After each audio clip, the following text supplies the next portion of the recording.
Trouver chaque matin ensemble, hein, pour un petit temps. Alors, je suis très content encore une fois ce matin. J'ai quelques autres éléments pour faire suite, une suite logique dans ce qu'on a vu. Merci pour vos partages d'hier. Je trouvais ça fort intéressant. On dirait que j'en aurais pris encore une petite heure de vous entendre, de vous écouter sur vos différentes circonstances, dynamiques familiales. Ceci dit, on poursuit et vous allez voir comment est-ce que ça va s'arrimer tous ensemble. Et ça va être un peu une dynamique différente pour de ce matin. Je vous pose une question. Qu'est-ce que tout être humain de toute culture, toute couleur, tout sexe, tout âge souhaite ardemment? Aimer, le bonheur, la paix, vivre, la santé, la reconnaissance. Ah, c'est toutes des belles réponses. La liberté. Liberté! Oui, sens à la vie. Tout à fait. En fait, selon Wikipédia, ce que tout être humain souhaite ardemment dans toutes les cultures du monde, c'est d'être heureux.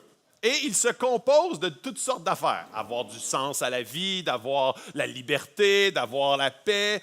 En fait, les raisons, en fait, les éléments qui composent le bonheur, selon les écrits psychologiques d'aujourd'hui, survie et bien-être. Le bonheur est souvent associé à un état de bien-être émotionnel, mental. Plaisir et évitement de la douleur, ça c'est le deuxième. Les êtres humains cherchent le bonheur car il est généralement associé à une expérience agréable. Récompense et satisfaction. Le bonheur est souvent associé à un sentiment de récompense, de satisfaction dans différentes sphères. Sens et but, réalisation. Donc on parlait de sens tantôt, donc ça rentre là-dedans. La recherche du bonheur est également liée à la quête d'un sens de la vie. Relations sociales et connexions profondes, c'en est un autre. Donc, les relations sociales dans notre vie et le conditionnement culturel. Comment la culture voit le bonheur? Donc, pour certaines nations du monde, d'avoir une famille, c'est le bonheur. Et pour d'autres, ça l'est moins. Et puis je fais le parallèle avec la famille d'hier. J'ai parlé de la génération Y hier, la génération 25-40, génération X qui est la génération d'ensuite, et Baby Boomer qui sont la génération des 65 et plus. Et la génération des Z et des Alpha, qui est la jeune génération d'après 25 ans et moins, 50 % d'entre eux ne sont pas sûrs d'avoir des enfants. Et c'est la première fois de l'histoire de l'humanité qu'une génération complète doute de cet aspect-là. En fait, c'est un scandale pour à peu près toutes les nations du monde à travers l'histoire de l'humanité. Et une des raisons pour ça, c'est la confiance dans l'avenir. Qu'est-ce qui va se passer demain? Je ne mettrai peut-être pas des enfants au monde sur l'incertitude de l'avenir. Et c'est pour ça que le conditionnement culturel devient quelque chose qui rentre dans le bonheur. Mais ce n'est pas là-dessus que je veux... en fait, je veux parler du bonheur ce matin, évidemment. Et j'aime toujours ça, regarder sur Google qu'est-ce que lui en pense. Et j'écris « Comment être » et je vois qu'est-ce qui sont les recherches centrales sur Google par rapport à comment être et sur quoi les gens sont obnubilés. Comment être belle en premier, comment être heureux, riche, drôle, populaire et cool. Alors, le mot « être heureux » et cette recherche de bonheur est une question universelle. Est une question universelle pour tout être humain. Et c'est quelque chose qui nous habite tous, même en tant que chrétiens. Et je veux vous demander la question, qu'est-ce que le bonheur pour toi? Et là, je vois facilement des gens dire, ah ouais, un pasteur, c'est Jésus. C'est la bonne réponse. Mais supposons qu'on n'était pas là, dans un camp chrétien, là, puis dans un moment de preach, là, avec un pasteur qui demande la question. C'est quoi le bonheur pour toi? Des mots-clés. Famille unie. Sécurité. Hein? Le calme. La tranquillité.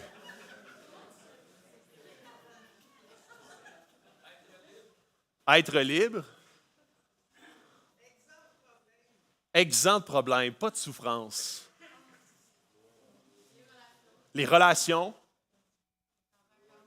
Vacances. Yes. La gratuité. Créativité. Être en vacances. Ça. Être en forme. La santé. Le progrès. L'innovation. Comment? Loin dans le bois, avec des frappes à bord. Le succès. Comment? Financièrement à l'aise. Tous des réponses fort intéressantes. Et vous allez voir, aujourd'hui, on va aborder un psaume. Et moi, il y a quelques années, il y avait un acteur qui est décédé, Robin Williams. Et ça m'a fait beaucoup réfléchir dans le temps parce que Robin Williams, j'avais l'impression de loin, tu sais, un acteur que je respectais énormément, qui semblait heureux. En fait, il se faisait féliciter, il y a eu un Oscar. Il faisait des films comme Patch Adams, il faisait des comme Good Will Hunting. C'était un acteur qui était bon dans le drame, mais comme dans l'humour. C'était un acteur, un humoriste, faisait rire continuellement, respecté à tous les niveaux. Et il a décidé de s'enlever la vie.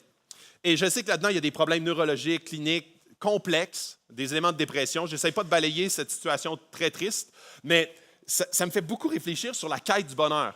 Et comment est-ce que notre bonheur est relié à des éléments qu'on conçoit. Il y a des éléments qu'on poursuit. Il y a des éléments qui nous déçoivent.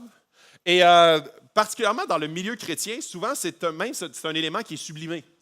Ou est-ce qu'on le sublime par un élément qui est le bonheur, c'est Jésus. Et là, on essaie de le marteler pour qu'il rentre dans ta gorge, pour qu'éventuellement tu le crois assez pour dire « Ah, OK, je ne le dirai plus, que tous les mots que vous venez de me dire, là, c'est Jésus, mon bonheur. » Et autre que cette parole-là ou cette phrase-là, derrière la phrase, il y a une compréhension, il y a un élément, puis aujourd'hui, je veux aller dans tout ce que ce psaume-là comprend et les clés qui y résident pour qu'on puisse avoir une compréhension plus profonde de le sens biblique du bonheur et comment le rechercher d'une façon efficace. Et je veux également vous poser une question un peu d'une manière différente. Si aujourd'hui, ta situation civile, ta situation au travail, ta situation familiale et ta situation de santé ne changeaient pas d'un iota, est-ce que ce serait pour toi possible d'être heureux? Pour l'instant de ta vie, là. Identique. Et la réponse, puis je ne veux pas une réponse à cette question-là, mais c'est facile. La majorité d'entre nous souhaitent, dans toutes les sphères de notre vie, la plupart du temps, je devrais dire, le progrès, l'amélioration, l'évolution. C'est souvent de quitter certaines sphères irritantes dans où est-ce qu'on se trouve pour se trouver dans la prochaine sphère. Il peut y avoir d'autres éléments irritants, mais on ne les connaît pas encore. Donc, c'est le fun d'y aspirer.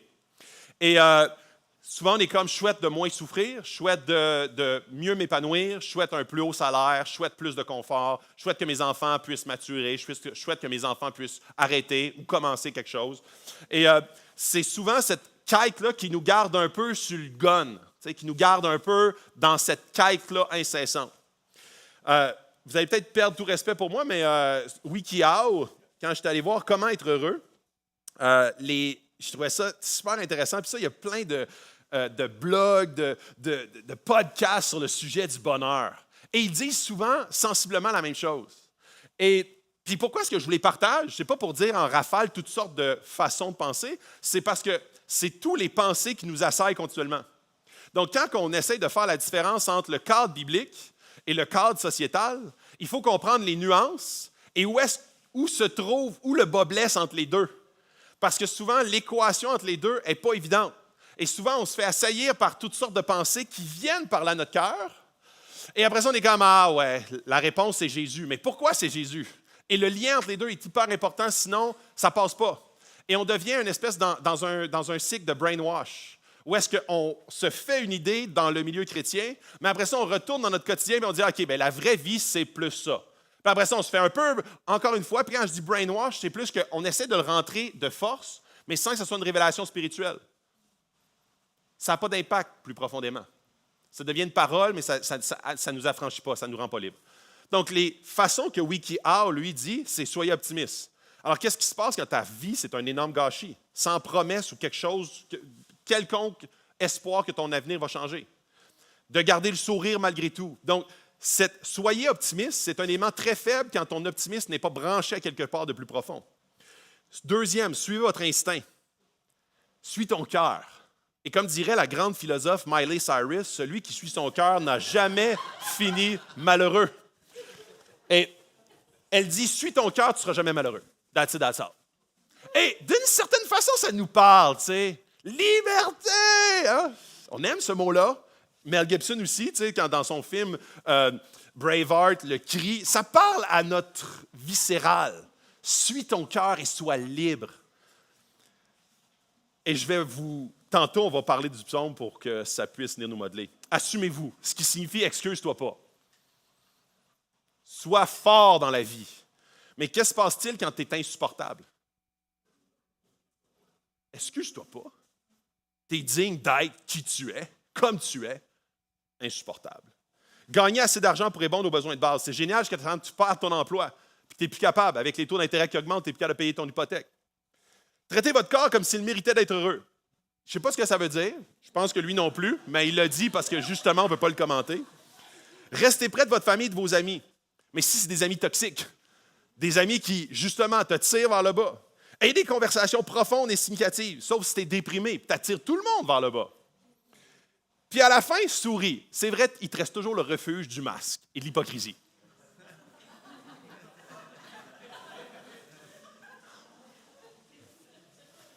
C'est la clé du bonheur. Bonne journée. Si je vous lis juste les mots, il y a un certain sens. Puis après, ça tombe à plat quand on essaye de l'expliquer plus profondément, aussitôt qu'il y a un écueil qui vient, une crevaison. Alors, on se lance dans le psaume. Psaume 1. OK? Et là, ce psaume-là, c'est le premier verset, le premier passage que j'ai appris par cœur. Je l'ai lu plein de fois, mais c'est la première fois que je l'étudie en profondeur. Et c'est ça la parole de Dieu. Hein? C'est comme si, je suis sûr que vous l'avez lu plusieurs fois, ce verset-là, ces passages-là. Et j'espère que, comme moi, vous allez découvrir des nouvelles richesses à travers ce passage-là dans le psaume 1. Je veux prier avant de se lancer. Dieu, merci pour ta parole qui est puissante, qui est bonne.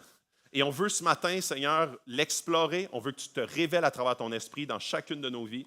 On veut que tu viennes nous révéler une parole fraîche, une parole qui va faire du bien à notre âme, mais surtout qui va grounder notre âme en toi, dans notre ton Fils compris. Amen.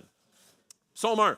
Heureux l'homme qui ne suit pas le conseil des méchants, qui ne s'arrête pas sur la voie des pécheurs, ne s'assied pas en compagnie des moqueurs, mais qui trouve son plaisir dans la loi de l'Éternel à midi, jour et nuit. Il ressemble à un arbre planté près d'un cours d'eau. Il donne son fruit en sa saison et son feuillage ne se flétrit pas. Tout ce qu'il fait lui réussit. Les méchants, au contraire, ressemblent à la paille que le vent disperse. Voilà pourquoi les méchants ne résistent pas lors du jugement, ni les pécheurs dans l'assemblée des justes. En effet, l'Éternel connaît la voie des justes, mais la voie des méchants mène à la ruine. Tout le livre des psaumes s'ouvre sur le mot « heureux ». Et « heureux » signifie, dans le mot grec qui est « achar », aller droit, aller bien, marcher, avancer, faire des progrès, être heureux, béni, en plénitude, être complet, être rempli. Ça, c'est la signification du mot ici.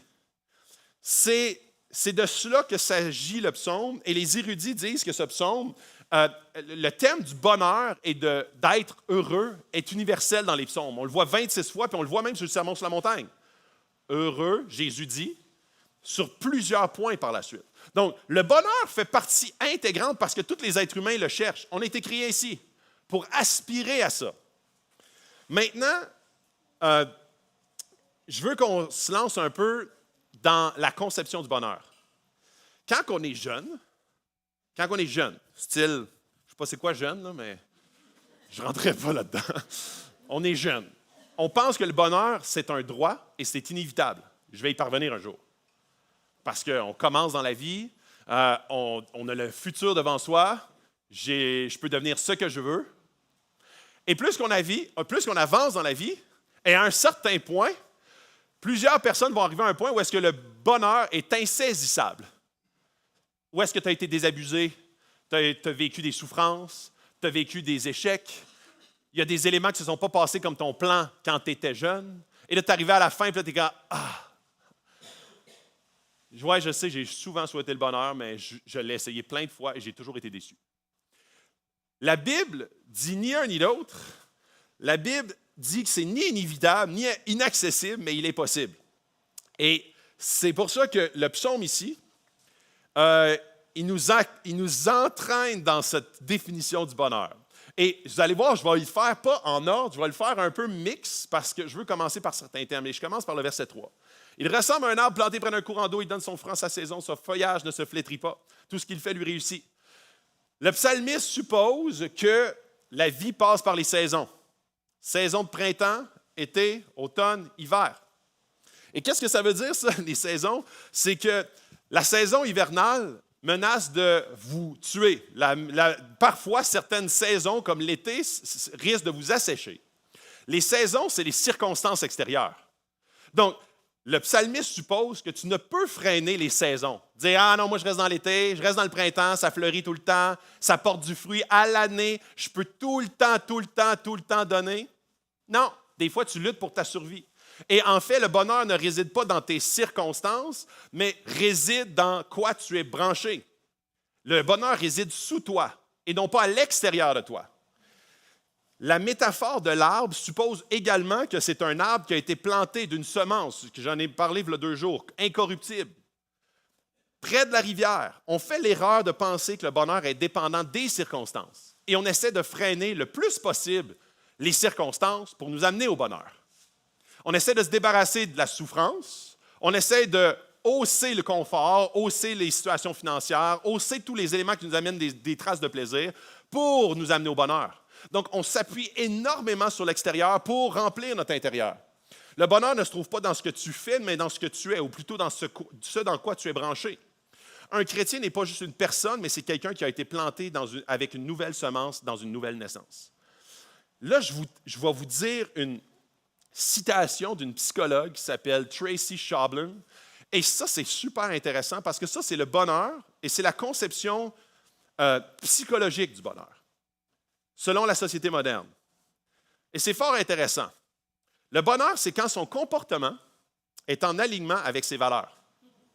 En d'autres termes, si vous êtes une personne qui valorise la famille, que vous investissez du temps, des ressources et que vous passez du temps avec votre famille, vous êtes heureux. Si vous êtes une personne qui valorise la santé, vous êtes plus heureux lorsque vous vous engagez dans des activités qui favorisent la santé. Ainsi, l'élément central du bonheur est de savoir ce que vous appréciez, puis d'ajouter ces choses à votre vie. Une vie heureuse est une série de moments heureux qui s'enchaînent. En d'autres mots, trouve ton idole, investis-toi au maximum jusqu'à ce que ton idole ne te comble plus. Ensuite, trouve le prochain idole qui va possiblement te combler davantage. Parfois, ta première idole a juste besoin d'être polie, rapiécée, et elle va te donner peut-être un peu plus de bonheur.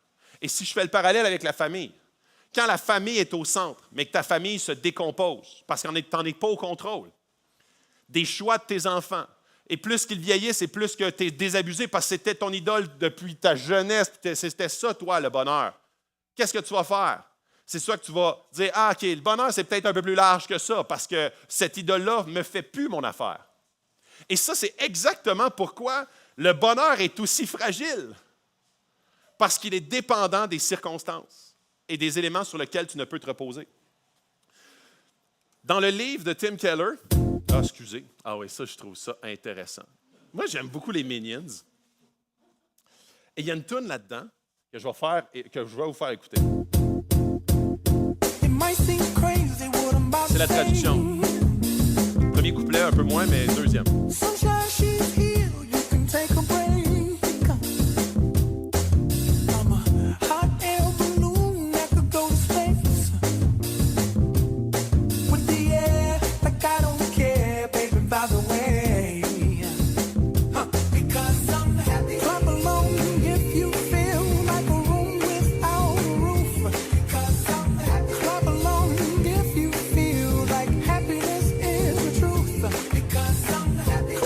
Applaudissez si vous savez ce qu'est le bonheur pour vous. Applaudissez si vous sentez que c'est ce que vous voulez faire. Applaudissez si vous sentez que le bonheur est la vérité. Et ce qui est intéressant là-dedans, c'est comment est-ce que le bonheur est la poursuite de nos vies. Et il doit être le point central. Donc, applaudissez si le bonheur, c'est la vérité, ta vérité. Applaudis si, je ne me souviens plus encore de la deuxième, c'est si tu sais ce qu'est le bonheur pour toi. Et applaudis si tu sais ce que tu veux faire. Et c'est exactement ce que l'auteur dit. Si tu sais c'est quoi tes valeurs et ton point de départ, ton bonheur, c'est ta vérité. C'est ta nouvelle religion. Et en fait, c'est la raison pour laquelle c'est très difficile pour notre société actuelle, c'est très difficile d'adhérer à quelque chose d'autre que ma vérité, mon bonheur, mon idole. Tim Keller dit ceci: l'approche moderne du bonheur est d'éliminer toute souffrance, éviter la douleur, ou, si vous ne pouvez pas l'éliminer, l'analgésier. Ces objectifs sont bons, louables, cependant, aucune somme d'argent, de pouvoir et de planification ne peut empêcher le deuil, la maladie grave, la trahison relationnelle, le désastre financier ou une foule d'autres problèmes d'entrer dans votre vie. La vie humaine est fatalement fragile et soumise à des forces que nous n'avons pas le pouvoir de gérer. Alors ça, c'est la difficulté. Ça va être impossible de trouver et d'éliminer la souffrance, la douleur, si notre stratégie d'être heureux est d'obtenir et de rester dans une saison de notre vie, on va toujours être malheureux. Et on se retrouve dans une situation, comme Robin, qui est j'ai l'impression d'être dans une saison estivale, mais je suis vide. On a besoin de quelque chose de plus profond que les circonstances, des racines qui s'enfoncent profondément. Et c'est intéressant parce que dans 1 Pierre 1,6, ça dit « Vous vous en réjouissez même s'il faut que maintenant vous soyez attristés pour un peu de temps par toutes sortes d'épreuves. » Et c'est intéressant parce qu'ici, il y a la notion de « tu te réjouis ». Ce n'est pas « tu vas te réjouir quand la souffrance va arrêter ou quand ça va arrêter de faire mal ». C'est maintenant, aujourd'hui, en ce moment même, tu es heureux, même si tu passes à travers des épreuves. Et je vous pose la question, est-ce que vous pensez que Jésus est heureux? Ouais? OK. Pourquoi? OK. Il avait le Saint-Esprit parce que? Oui, mais en apparence, je veux dire, il pleurait souvent. Ou il a pleuré une fois là, qu'on le voit, mais on dirait que je veux dire, sa vie n'était pas facile. Rejeté, renié, battu, je veux dire, il a été isolé. Je veux dire, c'était pas, disons, les caractéristiques du bonheur. Je ne pourrais pas nécessairement dire que ce qu'on considère comme heureux, absence de souffrance, des éléments financiers stables, un endroit où habiter, même une famille. En fait, c'est ça. Au sens biblique, l'absence de douleur n'est pas automatique. En fait, ce n'est pas interrelié directement. Et c'est ce qui est intéressant dans ce verset-là, c'est comment est-ce que tu peux te réjouir même en situation de souffrance. Tu peux en fait expérimenter un bonheur très profond dans une situation d'extrême souffrance. Puis, moi, souvent, les gens que j'ai côtoyés qui vivaient de grandes souffrances, mais qui le vivaient d'une façon très paisible, très sereine, c'est les gens qui m'ont le plus fasciné dans leur connexion à Dieu parce que tu le voyais de façon vivante que c'était non humain. C'est impossible, si tu prends toutes les conceptions que je viens de partager depuis le début par rapport au bonheur moderne, si tu as moindrement une contamination par rapport à ça, c'est impossible que dans la souffrance, puis la souffrance peut être à différents niveaux, mais c'est impossible que dans la souffrance, tu puisses rester serein, en paix, même joyeux. Et c'est pour ça que quand le test de l'épreuve et de la façon dont on réagit à l'épreuve fait ressortir à quel point, à quel endroit je suis branché. On l'a vu il y a 2 jours. Où est-ce que l'épreuve est juste un symptôme d'une maladie et non la maladie elle-même. Fait ressortir ma fragilité de mes bases, de mes racines. Où est-ce qu'ils sont branchés? Et quand cette racine-là n'est pas branchée au cours d'eau divin, c'est sûr et certain que je tombe à plat. Je tombe en dépresse. Je tombe anxieux. Je tombe sous contrôle. Je tombe dans un état, littéralement, d'humanité, ma chair. Je continue.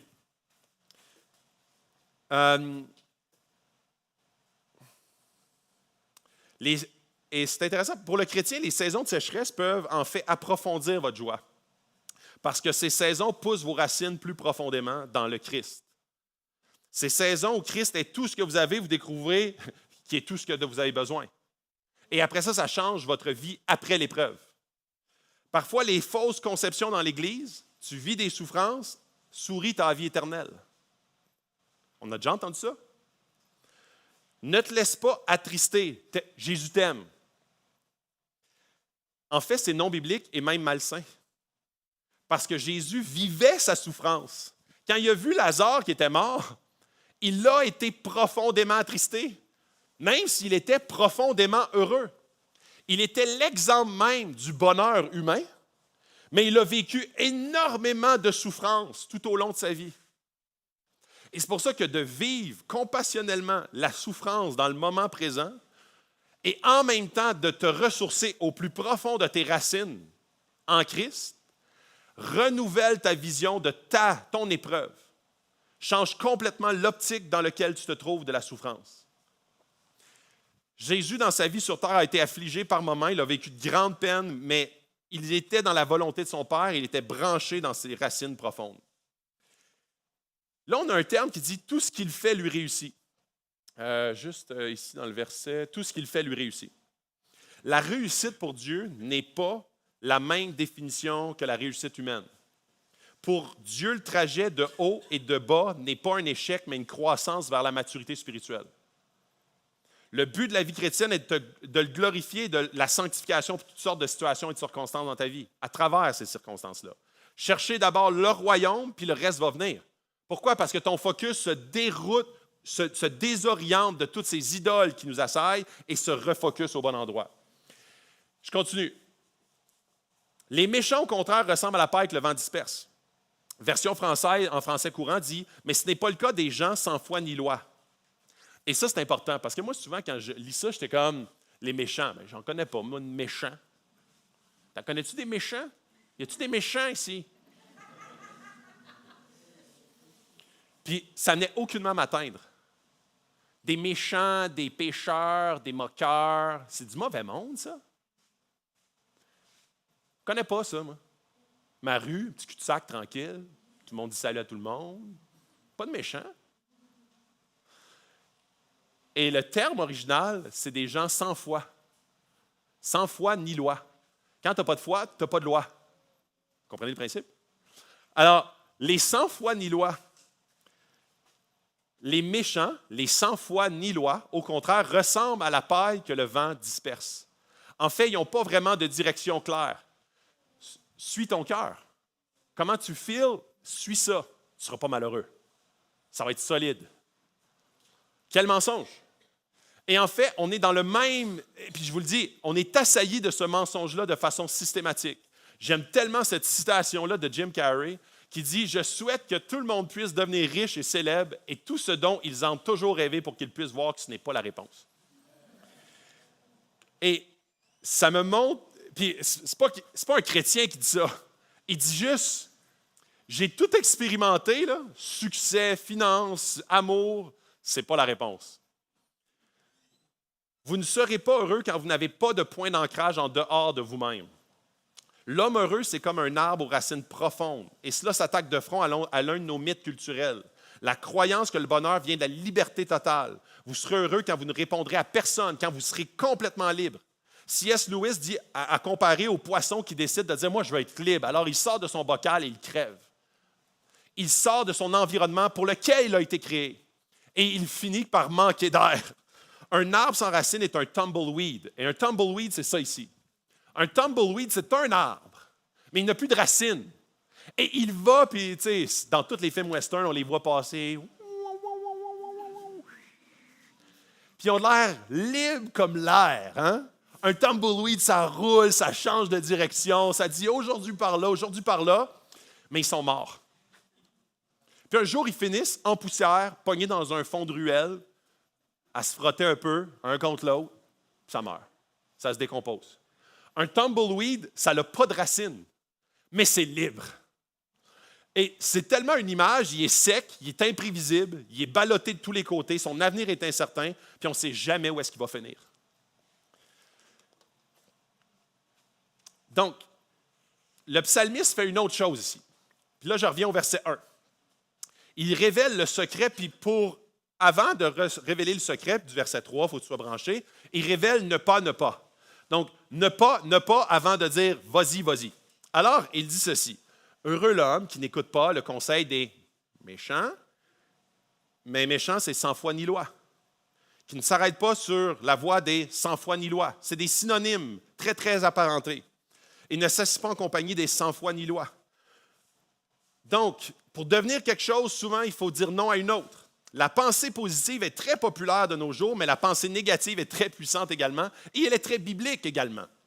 Souvent, le premier pas vers le oui, c'est le non. Un enfant doit apprendre le non, sinon ça ira mal toute sa vie. Un athlète doit dire non à bien des choses, entre autres chocolat favori, moi j'aime beaucoup, pour pouvoir rester en shape. Et là, il dit heureux, il parle de la façon, puis là, il y a 3 éléments. N'écoute pas, ne marche pas et s'assis pas. Ici, on parle de 3 choses très différentes. N'écoute pas, c'est ton intellect, les conseils. Qu'est-ce qui pénètre tes pensées? De quoi tu t'abreuves? C'est quoi qui te laisse t'imprégner? Puis là, je vous ai dit plein d'exemples de ces pensées modernes. Puis souvent, là, c'est ça qui est très difficile, de laisser pénétrer des casse-têtes qui viennent contaminer le cadre. Et après ça, c'était comme, je vais faire un petit mix des deux. Ça devrait marcher. Et c'est exactement comme le peuple d'Israël au pied du mont Sinaï pendant que Moïse s'en va en haut. On est le peuple de Dieu. On a encore toute notre culture chrétienne. On est même tout ensemble, puis on chante Kumbaya, puis on fait un taureau au centre. Puis là, Moïse, il revient, puis il n'est pas content. Parce que lui, il y a une rencontre, il y a eu les 10 commandements, puis là, il voit son peuple qui a comme juste mixé tout ça. Donc, n'écoute pas, c'est par rapport à ce que tu entends, ce qui façonne ton intellect. Ne vous comportez pas, ne marche pas, fait référence au comportement. Fait référence à ce que tu pratiques, ce que tu fais. Donc, souvent, notre intellect vient influencer notre pratique et finalement ne s'assit pas. Et pour les Juifs, s'asseoir fait référence à appartenir à, faire partie de. Moi, là, ça, c'est mon groupe d'appartenance. J'écoute, je marche avec eux, je change mes comportements et je m'assis avec eux. Donc, il y a une progression de. Donc, ce n'est pas juste sporadique. D'où proviennent mes réflexions? D'où proviennent ma nourriture intellectuelle? De façon externe, quel blog je lis, quel podcast j'écoute, quelle lecture je lis, quelles sont mes amitiés? De façon interne, quelles sont mes idoles, le travail, la famille, les loisirs, le confort, mon propre cœur? Ça, puis c'est pour ça que des fois on dit n'écoute pas le conseil des méchants. Parfois, je suis un sans foi ni loi. Quand je commence à me soumettre à mes propres idoles, je commence à écouter le conseil d'un méchant. Et c'est moi le méchant, le sans foi ni loi.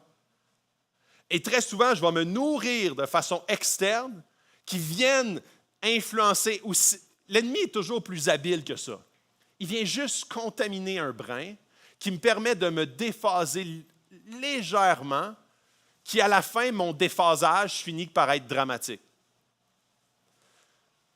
Le pouvoir et le marché ne marche pas, façonne ton comportement. Le pouvoir de nos habitudes. Et souvent, on est comme, non, on ne veut pas devenir légaliste, voici tes habitudes.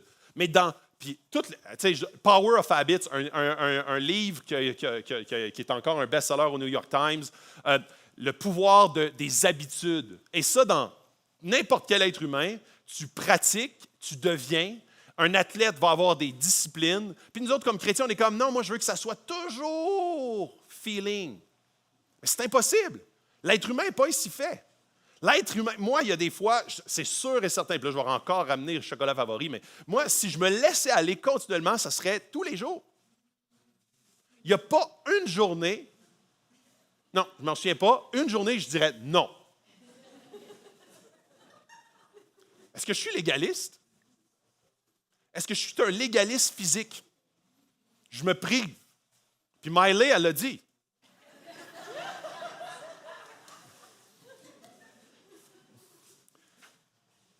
Puis s'asseoir. À qui tu appartiens? Parfois, on s'assoit, puis là, il faut vraiment faire attention. Parce que Jésus était appelé l'ami des pécheurs. Il mangeait avec les gens de mauvaise vie. Est-ce que ce texte-là veut dire ne t'associe pas avec des gens qui n'ont pas la foi, qui sont sans foi ni loi? Pas du tout. Jésus s'assoyait avec eux en étant fortement parfaitement branché. Il était un canal et un catalyseur au sein de. Est-ce que Jésus s'assoyait pour appartenir? Il s'assoyait pour contaminer positivement le climat. Est-ce qu'il écoutait le conseil de pour dire bonne idée?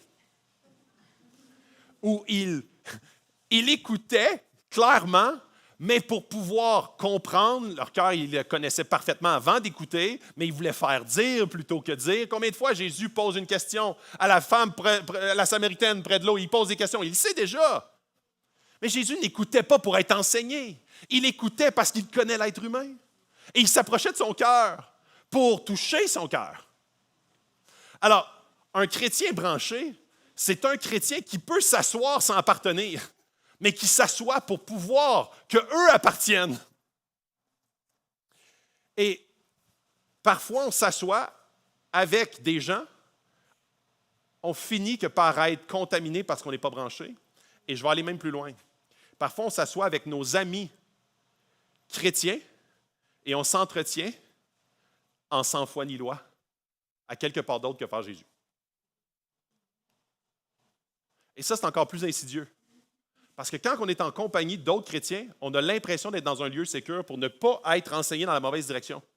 Mais c'est la stratégie la plus efficace pour pénétrer les murailles. C'est un cheval de Troie. Donc, un mensonge qui vient d'un de mes amis chrétiens est une vérité pour moi bien camouflée. Un mensonge bien camouflé en vérité. Et je dis, si lui il le fait, c'est vrai que ça a du bon sens quand même. Puis mon cœur le feel quand même pas pire. Moi aussi. Et là, on chante ensemble, et on est comme, yeah, yeah, yeah, yeah, oui. Puis on commence à danser autour du veau. Puis on ne s'en rend pas trop compte parce qu'on est en famille. On est tout le peuple de Dieu. Puis là, on commence à tourner autour, puis on est comme, ouais! Puis hey, ça commence à groover pas pire, là. Puis là, le party punk, puis là, hey! On est en église! Mais on est tous des méchants ensemble! Et ça, je vous dis, c'est une des stratégies les plus efficaces de l'ennemi pour pénétrer l'Église de Dieu, l'Église de Jésus. C'est à travers l'Église elle-même. Oui, il y a une question. Oui, absolument. Oui. Supposons que je vais prendre des idoles classiques de notre société moderne. Les idoles les plus classiques, c'est le confort, l'aspect monétaire et la famille. Ces trois idoles-là sont trois idoles culturellement acceptées et chrétiennement acceptées. Donc, on est ensemble et on dit la famille c'est central. Donc, plus que tu mets du temps autour de ce veau-là, pas de problème. C'est la famille. Puis moi, ma famille, toi, ta famille, très important, on peut se prosterner devant, puis culturellement, chrétiennement même, c'est acceptable. Au niveau financier, ça, c'est toujours un... Puis au Québec, c'est encore plus tabou à cause de toute cette manipulation-là qui s'est faite dans le temps. Donc, les finances, c'est quelque chose qui est très, très tabou à l'origine quand on en parle dans l'Église. Mais c'est en plus une idole culturelle. Donc, c'est mon argent, c'est à moi. Puis de poursuivre ces biens-là, des fois, on est comme, on peut se pousser à aller chercher plus, puis on s'oriente vers ce veau-là, puis on s'encourage, puis on oublie le royaume, on oublie la section spirituelle, puis de plus en plus, on se gonfle l'un et l'autre, puis on est comme, c'est bien, c'est un veau acceptable pour toi, c'est un veau acceptable pour moi, c'est un veau acceptable pour à peu près les gens qui m'entourent. Et les gens qui sont comme pas très, très d'accord avec ce veau-là, ben je m'en éloigne. J'aime mieux être assis avec des gens qui me ressemblent. Et le confort, en fait, le confort, je vais en parler dans 5 minutes.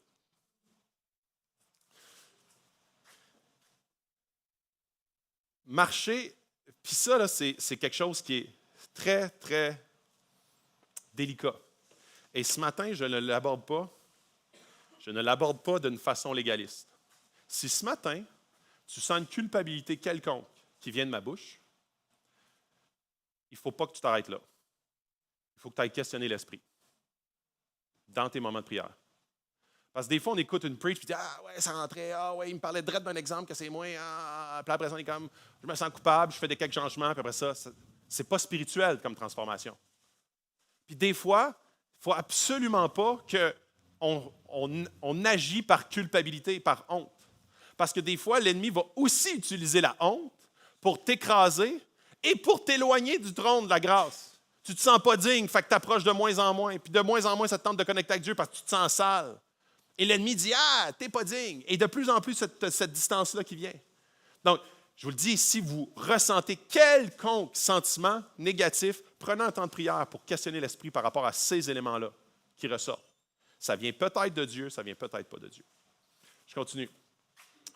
Les deux choses à considérer davantage pour trouver le bonheur, selon le texte, la parole, mais qui trouve son plaisir dans la loi de l'Éternel, la médite jour et nuit. Et ça me fait penser au passage d'hier.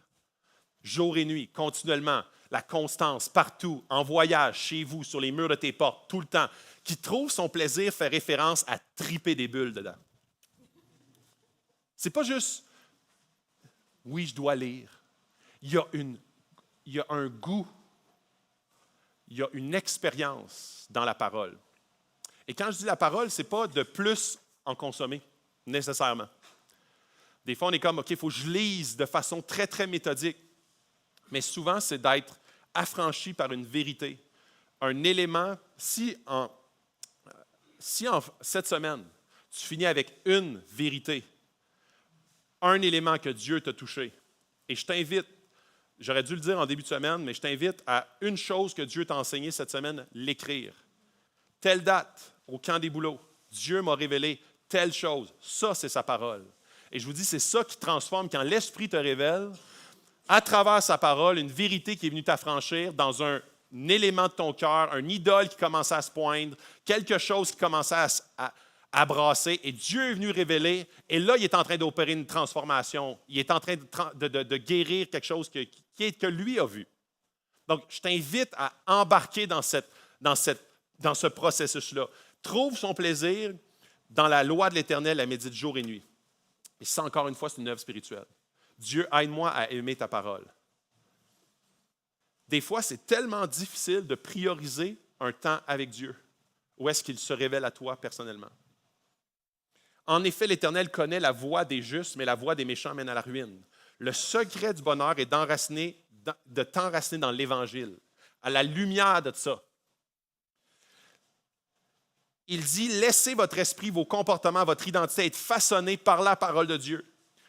Il ne suffit pas de venir à l'Église, d'être chrétien ou même d'être sauvé. Vous devez enfoncer les racines de votre âme profondément dans l'Évangile, dans votre quotidien, afin que votre pensée, vos actions, votre identité soient toutes façonnées par lui continuellement. Ce n'est pas quelque chose que tu as, c'est quelque chose que tu pratiques. L'Évangile doit devenir une angle pour votre âme, des racines qui vont si profondément que quelles que soient les saisons qui passent, tes racines vont driver jusqu'à la source. Peu importe les sécheresses, la solitude, la dépression, les tempêtes, votre âme reste ferme. Et tu as des feuilles. Ça veut dire que tu n'es pas mort, tu n'es pas un tumbleweed. Trouve son plaisir. L'idée de la parole de Dieu devient un tel délice que ça vous libère des séductions du monde. Vous n'échappez pas au plaisir du monde que par un plus grand plaisir dans la parole. Et ça, encore une fois, c'est une révélation spirituelle. Et ici, il connaît la voie des justes. Connaît, là, en fait, c'est un terme, dans l'original, c'est un terme sexuel. C'est une telle intimité, ça se fait vraiment en intimité très, très personnelle. Tu ne peux pas expliquer c'est quoi ça à un autre. Tu peux y expliquer des mots qui décrivent, mais c'est une expérience extrêmement intime. L'Éternel, il connaît les avec foi. Il connaît ses brebis. Il les connaît. Le psalmiste a consommé Dieu. Il a expérimenté Dieu d'une façon intime et personnelle. Le péché est toujours un indicateur dans notre fausse source. Quand quelque chose dans la vie est une exigence absolue pour votre bonheur et votre estime de soi, c'est essentiellement une idole. Quelque chose que vous adorez réellement. Quand une telle chose est menacée, votre colère est absolue également. Votre colère est en fait la façon dont l'idole vous maintient à son service, dans ses chaînes. Par conséquent, si vous constatez que malgré tous vos efforts pour pardonner, votre colère et votre amertume ne peuvent pas s'apaiser, vous devrez peut-être regarder plus profondément et demander qu'est-ce que je défends maintenant? Qu'est-ce qui est si important sans lequel je ne peux vivre? Il se peut que jusqu'à ce qu'un désir de mesurer soit identifié et confronté, vous ne puissiez pas maîtriser votre colère. Je donne des exemples. Le mensonge ou le manque d'intégrité au travail ou dans votre couple. Je crois que de dire la vérité est bien. C'est dans mes valeurs. Sauf qu'à ce moment-ci, dans cette situation-là, je crois que de ne pas dire la vérité menace mon bonheur. Alors, je vais décider le mensonge. Donc, le péché à ce moment-là de mensonge pointe à mon idole de perte d'estime. Comment est-ce qu'elle va penser, ma femme, si j'y dis? Qu'est-ce qui va se passer si au travail, je... Donc, je décide pour mon bonheur, puis mon bonheur, c'est l'estime, c'est le sens, c'est je me sens quelqu'un. Donc, je décide à ce moment-là d'exercer le mensonge. Est-ce que je suis un menteur pour autant? Non, mais j'ai un idole qui est davantage l'estime ou qui est davantage la valorisation ou qui est davantage quelque chose d'autre. Donc, ça pointe à quelque chose d'autre.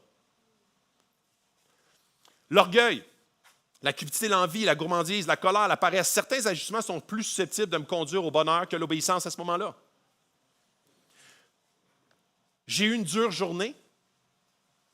J'ai eu un moment où est-ce que là, je suis oppressé, j'ai du stress. Donc, quels sont mes exutoires?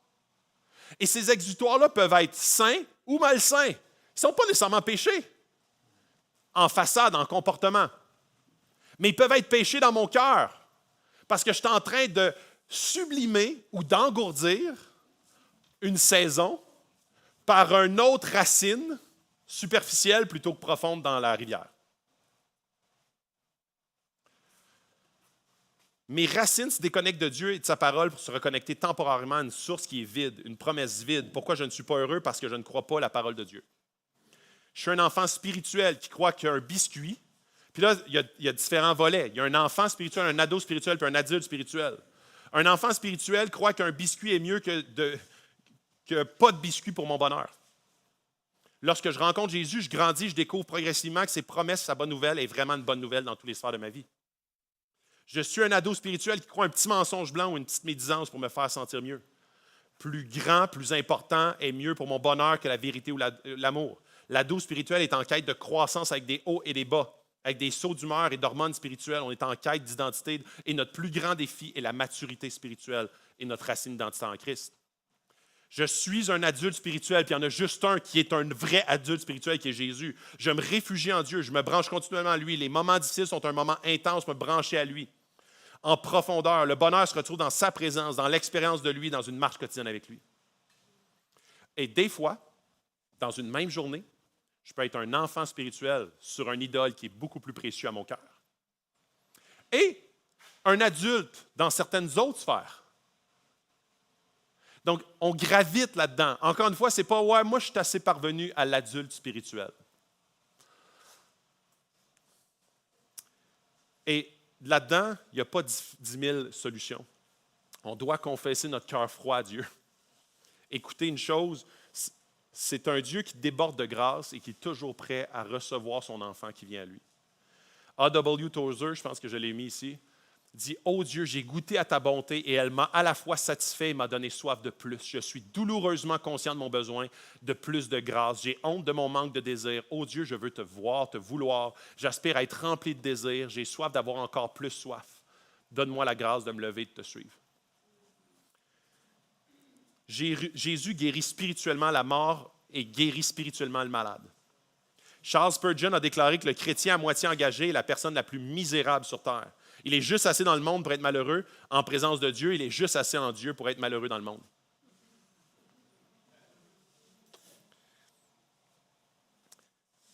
Et le mot méditer qu'on utilise ici par rapport à la parole, dans le verset « méditer la parole », fait référence à ruminer, un ruminant. Tu sais, les vaches dans le champ, puis s'il y avait une phrase clé, c'est « lis la parole comme une vache ». Tu lis la parole, mais des fois, elle ne t'affranchit pas. Et plus tard dans la journée, elle te revient.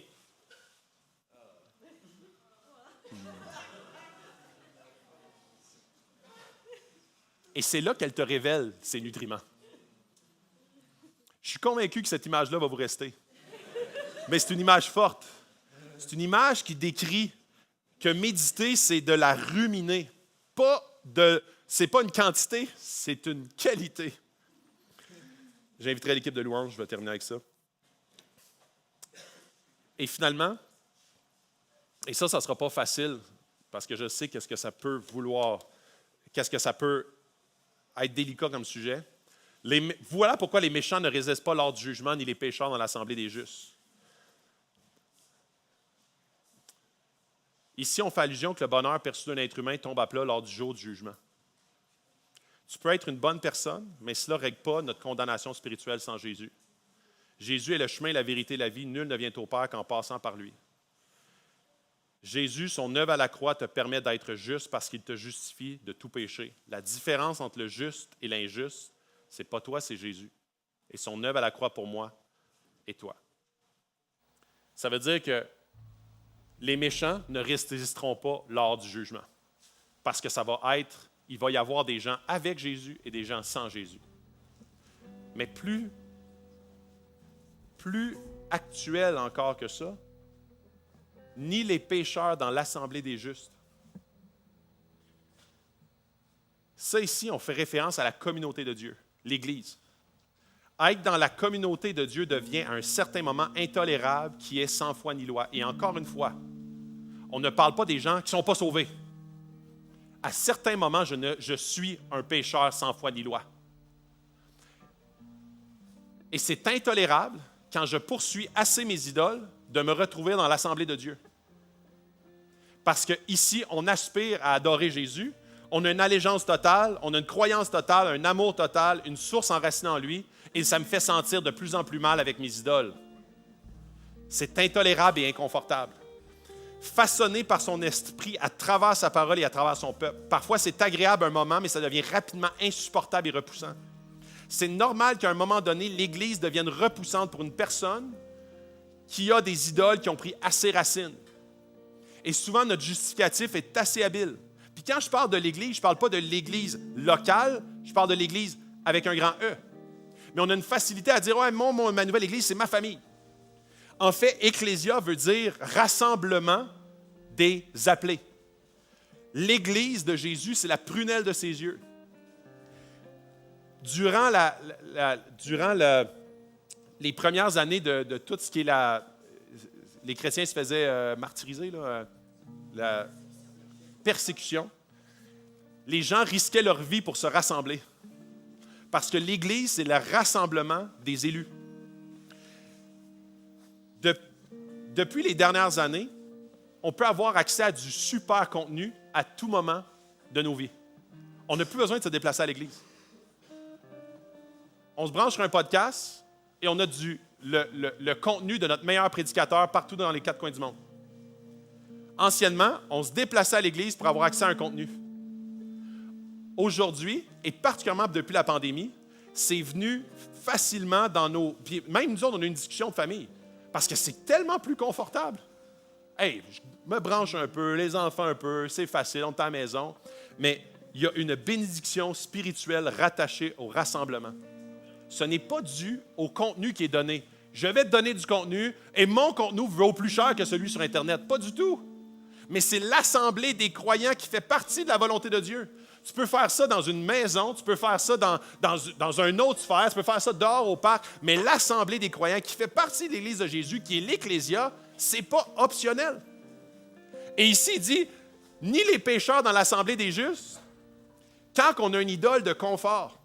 Et j'ai goûté à ça, post-pandémie, on a réfléchi, on dit, c'est du trouble à l'Église quand même, hein?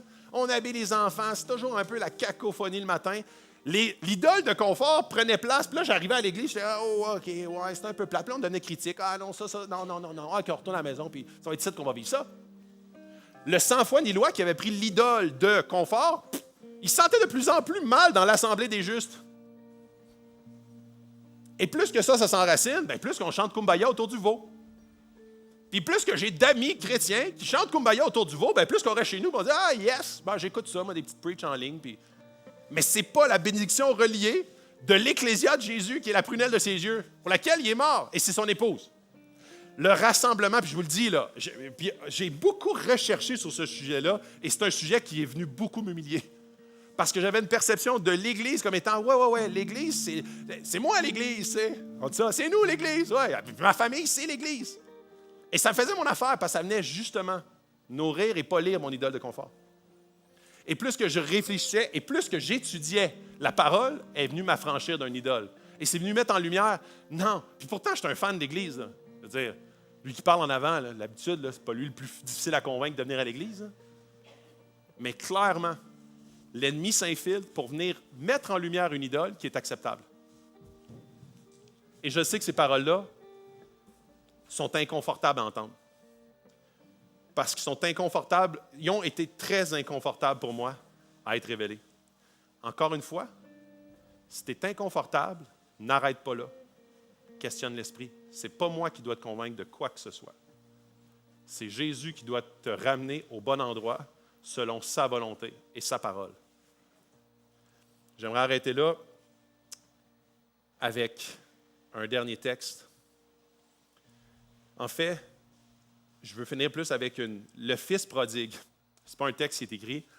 Quand le fils prodigue revient à la maison, il se sent indigne. Il se sent indigne et il dit « Papa, je vais être ton serviteur. » Et son père, il dit « Non, tu ne seras pas mon serviteur. Tu es le veau gras, c'est mon fils bien-aimé. » Et souvent, notre façon de revenir avec honte, repentance, obtient la grâce du Père, l'amour du Père. Le fils non prodigue croyait mériter le bonheur par ses actions et devient amer vis-à-vis du Père et du frère et de la vie en fait.